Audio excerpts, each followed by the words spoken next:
யாவருக்கும் நல்வாழ்த்துக்கள். சிறுவர்களை இயேசுவின் அன்பை நோக்கி இழுத்த பாடல்களில் இப்பாடல் மிகவும் சிறப்பு பெற்றது.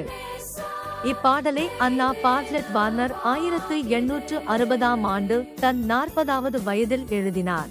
அன்னாவின் சகோதரி சூசன் ஒரு சிறந்த எழுத்தாளர்.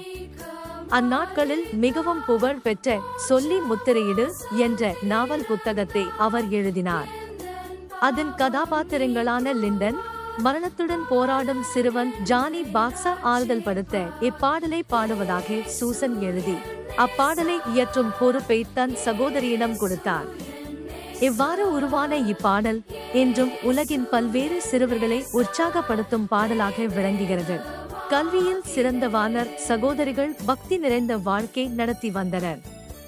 சிறந்த வழக்கறிஞரான இவர்கள் தந்தையின் மரணத்திற்கு பின் தங்களது இலக்கிய பணிகளின் மூலம் சமூக சேவையையும் நற்செய்தி பணியையும் செய்து வந்தனர். நியூயார்க்கின் ஹட்சன் நதிக்கரையில் இருந்த இவர்களின் இல்லத்திற்கருகில் அமைக்கப்பட்ட அமெரிக்க படை அதிகாரிகளின் பயிற்சி பள்ளியில் படிக்கும் வாலிப வீரர்களுக்கு தங்கள் வாழ்நாள் முழுவதும் ஞாயிறு பள்ளி நடத்தி அவர்களின் ஆவிக்குரிய தேவைகளை சந்தித்து வந்தார்கள். எளிமையான வார்த்தைகளுடன் இயேசுவின் அன்பை தெளிவாய் விளக்கும் இப்பாடலை பல மிஷனரிகள் தங்கள் பணித்தளங்களின் புது விசுவாசிகளுக்கு சொல்லிக் கொடுக்கும் முதல் பாடலாக உபயோகித்தனர். எனவே இப்பாடல் உலகின் பல மொழிகளிலும் மொழிபெயர்க்கப்பட்டுள்ளது.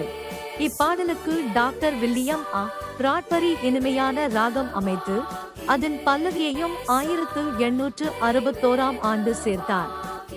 பல பாடல் புத்தகங்களை வெளியிட்டுள்ள இவர் இப்பாடலை 1862ஆம் ஆண்டு தனது தங்க மழை என்ற பாடல் புத்தகத்தில் அறிமுகம் செய்தார். 1000க்கும் மேற்பட்ட சிறுவர்கள் ஒரேவித சீருடை அணிந்து இணைந்து அழகாக பாடும் இன்னிசை நிகழ்ச்சிகளை வருடந்தோறும் நடத்திய பெருமை இவரை சேரும்.